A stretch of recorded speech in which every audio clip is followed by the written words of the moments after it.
दीपिका जी नमस्ते। आपका परिचय सुनकर बहुत अच्छा लगा। आप घर गृहस्थी संभाल कर अपने शौक को भी वक्त देती है, ये बहुत प्रशंसनीय है। आपका यूट्यूब पर चैनल जो है उसका नाम क्या है, ताकि मैं आपको रूबरू देख सकूं? हाँ जी, राधिका जी नमस्ते। और मैंने जो यूट्यूब चैनल है मेरा, उसका नाम है जीनियस #सोच हैशटैग, जो कि मेरे बेटे ने दिया हुआ है, छोटा वाला बेटा।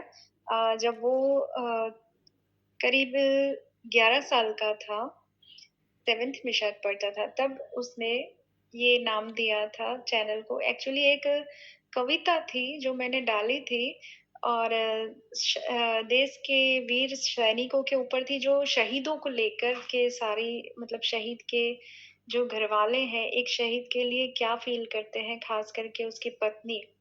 उस पर मैंने बहुत ही एक इमोशनल कविता डाली थी। जो छोटा-सा बच्चा है मेरा, वो स्कूल से आया, उसने देखा, मम्मी क्या डाला है आज, देखें तो सही। तो उसने खोल कर के देखा और सुना, तो उसे ऐसा फ़ील हुआ कि मम्मी इतने कम व्यूअर्स, आपने कविता तो बहुत अच्छी लिखी है। तो फिर उसने, पहले मैंने अपने चैनल का नाम सखी रखा था, पर उसने चेंज करके चैनल का नाम जीनियस सोच रख लिया। वो बोले मम्मी आप मेरे लिए जीनियस हो। तो तभी से वो जीनियस सोच नाम मैंने हटाया नहीं है। उसने, बच्चे ने हैशटैग डाल दिया, तो मैंने अभी तक नहीं हटाया है। मैं उसकी प्यार और सम्मान की कद्र करती हूँ, और मेरा ये मानना है कि हर माँ जीनियस होती है, हर गृहिणी जीनियस होती है, क्योंकि वो सब कर सकती है। बस एक चीज़ है जो वो नहीं कर सकती, परिवार का त्याग। तो वो जीनियस ही कर सकता है और कोई नहीं कर सकता। दीपिका जी, आप गायन कला में भी पारंगत हैं, तो जाहिर सी बात है कि आपको बहुत से गाने आते होंगे। मैं आपसे उस गीत को सुनना चाहती हूँ जो आपकी सिंधी भाषा से ही संबंधित है और श्री झूलेलाल महोत्सव यात्रा में उसे बजाते हैं। दमादम मस्त कलंदर, अली दम दम पे अंदर, सतीसा बाज कलंदर। इस गीत को आप अपने मधुर स्वरों से हम सभी के समक्ष प्रस्तुत करें। मीना जी, आपने तो दिल चुरा लिया।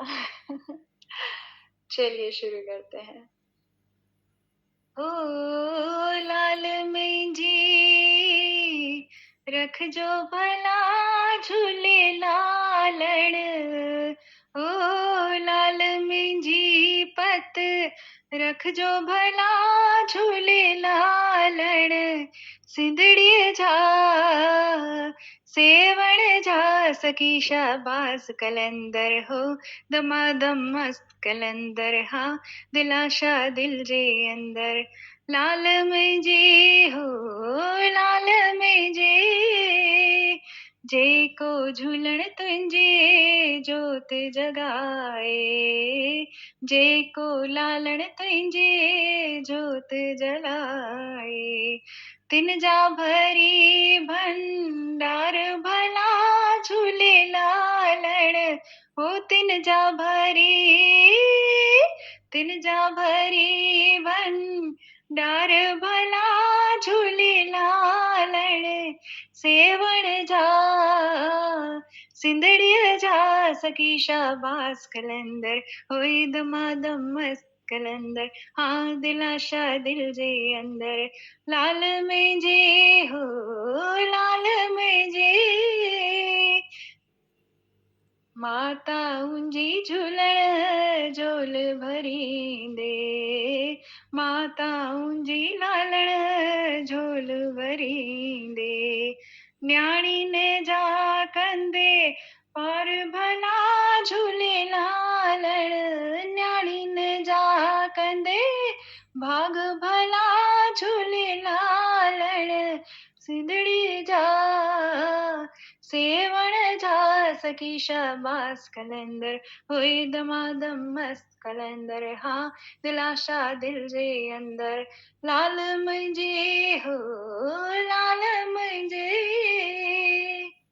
परिवार के कार्यक्रमों के बारे में आपके सुझाव भी हम चाहेंगे भले आप नए जुड़े हैं, लेकिन कुछ ना कुछ ऐसा लगता है कि इसमें और कुछ क्या हो।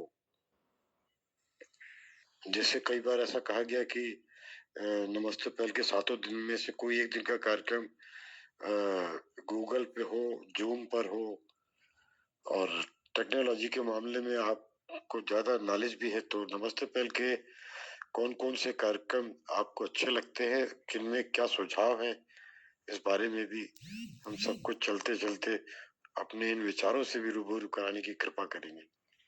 जी, आदरणीय पहल परिवार बहुत ही सुलझा हुआ परिवार है, जहाँ पर एक-दूसरे को बहुत सपोर्ट किया जाता है, एक-दूसरे का बहुत मान-सम्मान किया जाता है।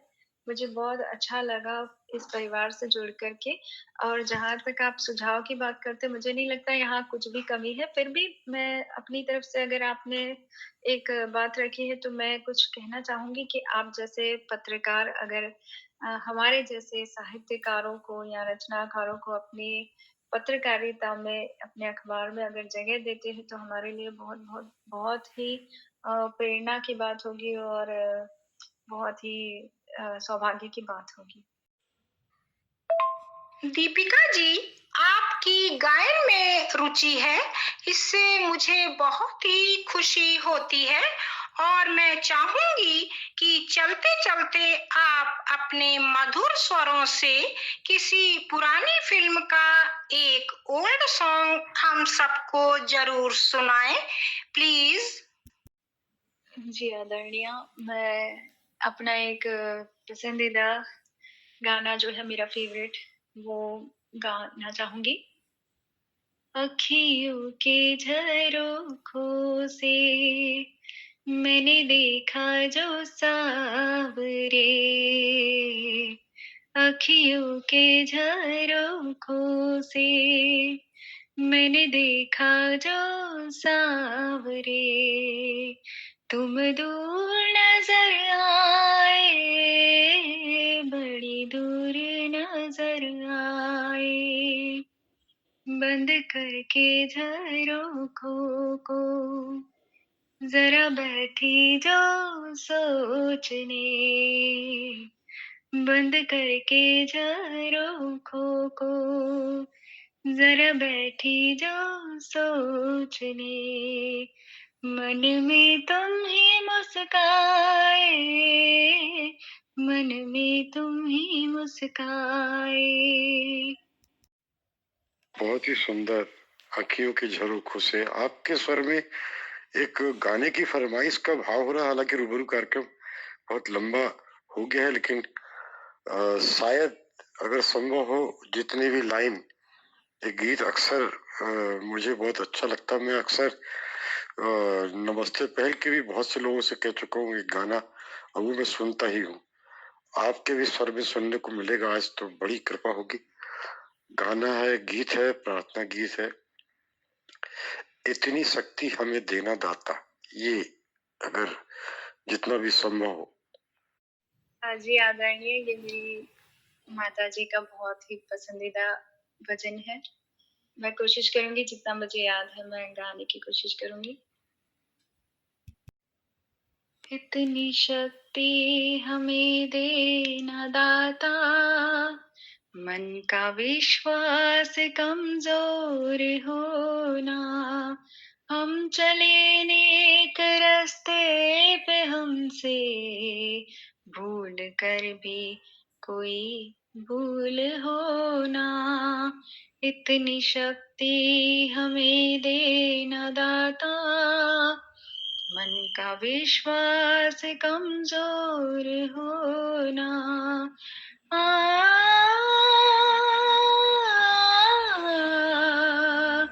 आ,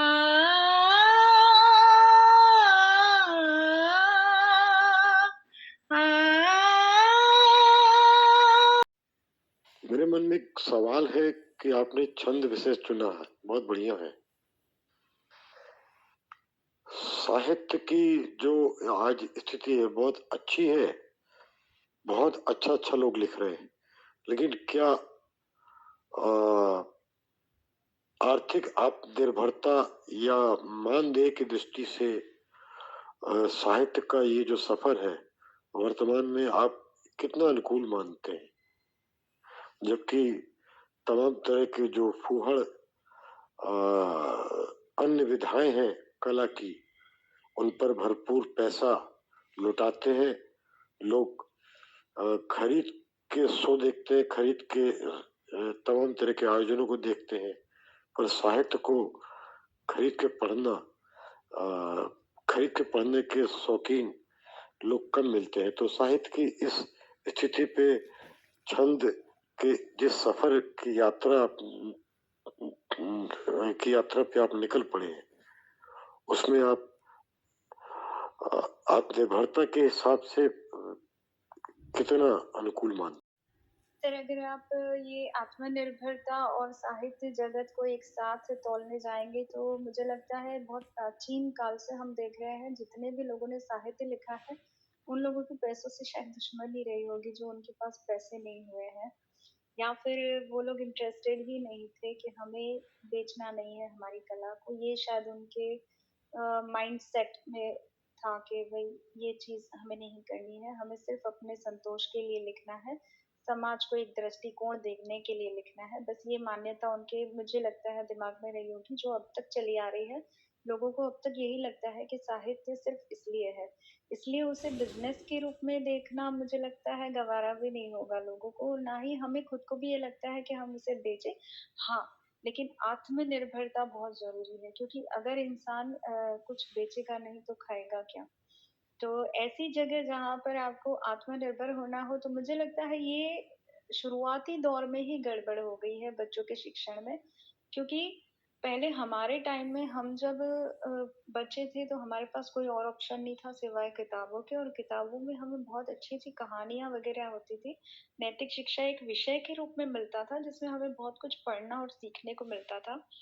आज वो सारी चीजें हटा करके सिर्फ एक अंधी दौड़ में डाल दिया गया है बच्चों को कि आपको या तो इंजीनियर बनना है या साइंटिस्ट बनना है या आप कुछ न कुछ डॉक्टर बनो, कुछ तो ऐसे बनो कि जिससे आपका नाम रोशन हो। जैसे एक दौड़ सी लगी हुई है, किसी को साहित्य में नहीं जाना है। साहित्य में आज छोटी उम्र के बच्चे बस जो गए हैं वो यूट्यूब या किसी और माध्यम से गए हैं। मुझे नहीं लगता उन्हें पढ़ने का इतना शौक है, क्योंकि मैं अपने बच्चों को देखती हूँ तो मेरा छोटा बेटा है वो लिखने का शौकीन है। लेकिन शौकीन किसको बोलते हैं? जो लिखता रहता है, बस इसके माइंड में कभी आ जाता है तो वो एक दो चीजें लिख दी है, बाकी वो पढ़ने का पहले से ही बहुत शौकीन था।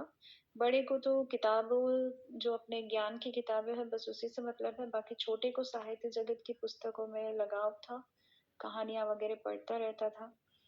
तो ये चीजें जो है ये बचपन से डालनी पड़ती है, किताबें पढ़ना सीखना, तो बच्चे उसको कैरी ऑन करते हैं। और तो साहित्य को सब लोग पुस्तक को खरीदना भी शुरू करेंगे। और जहां तक हो सके एक और चीज मुझे लगती है इसमें कारक है, वो है हमारे पब्लिकेशंस। जो पब्लिकेशंस है पहले के क्या हुआ करते थे कि इतना सपोर्ट रहता था कि अगर अच्छा लेखन है तो वो इतना सपोर्ट देते थे के पीछे से मैनेज होता था।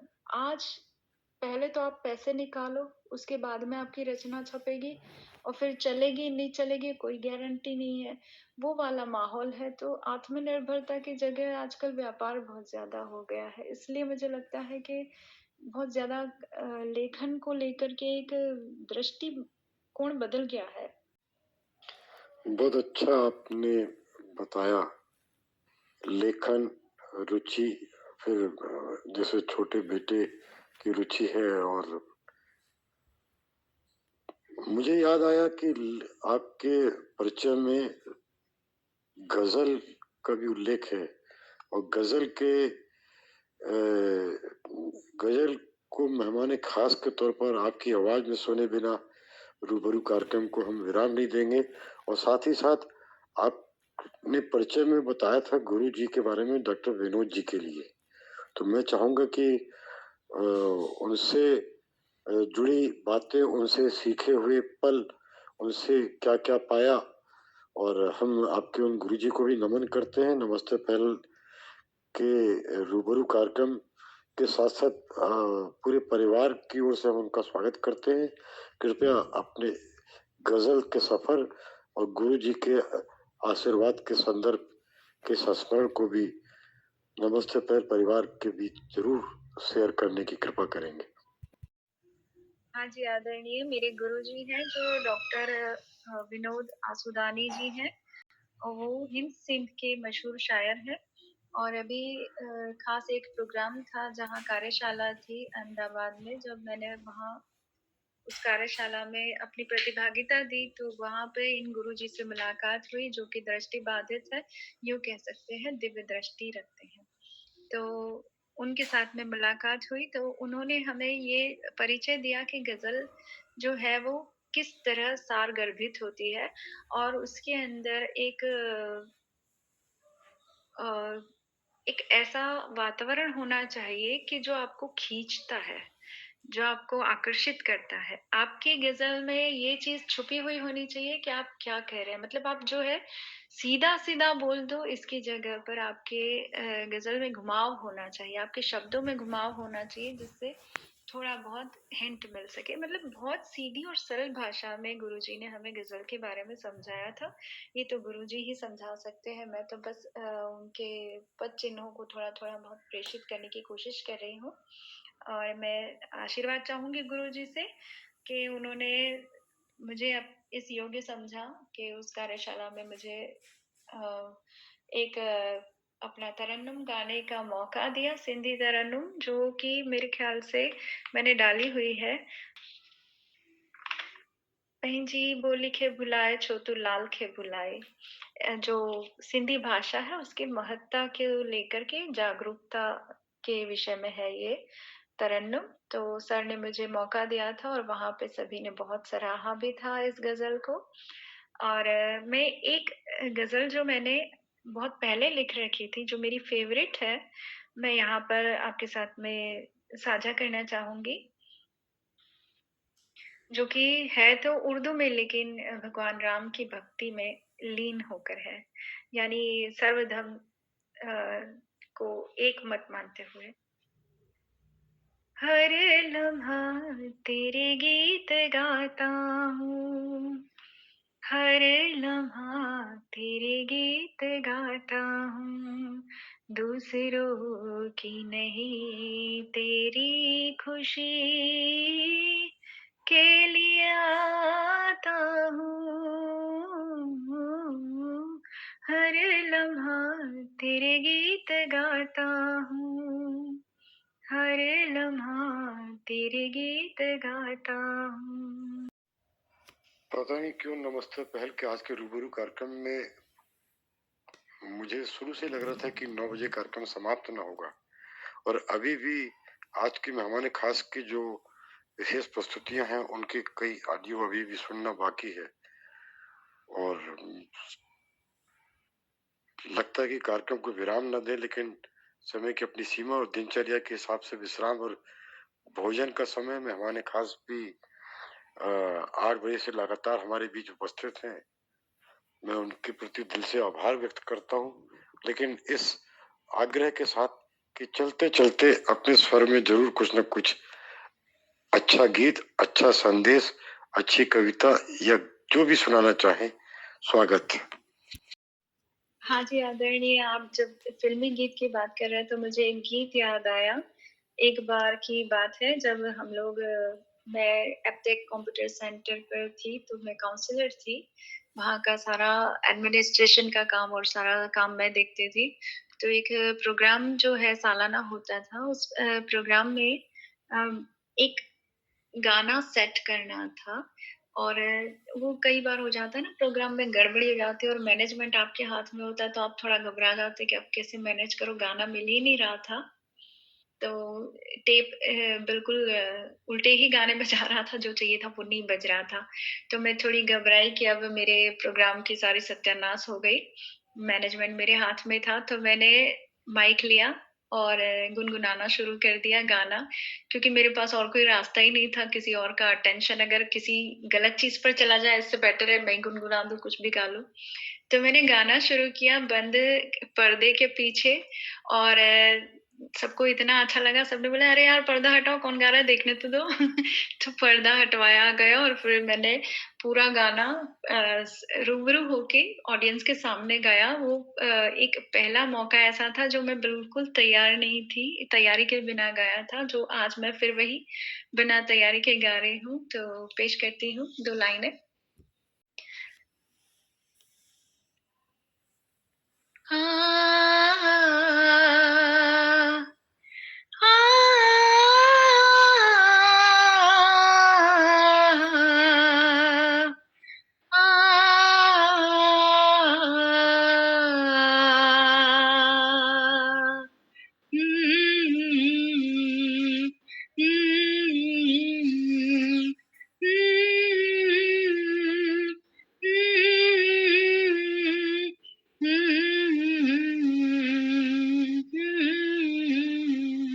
आए हो मेरी जिंदगी में तुम बहार बनके,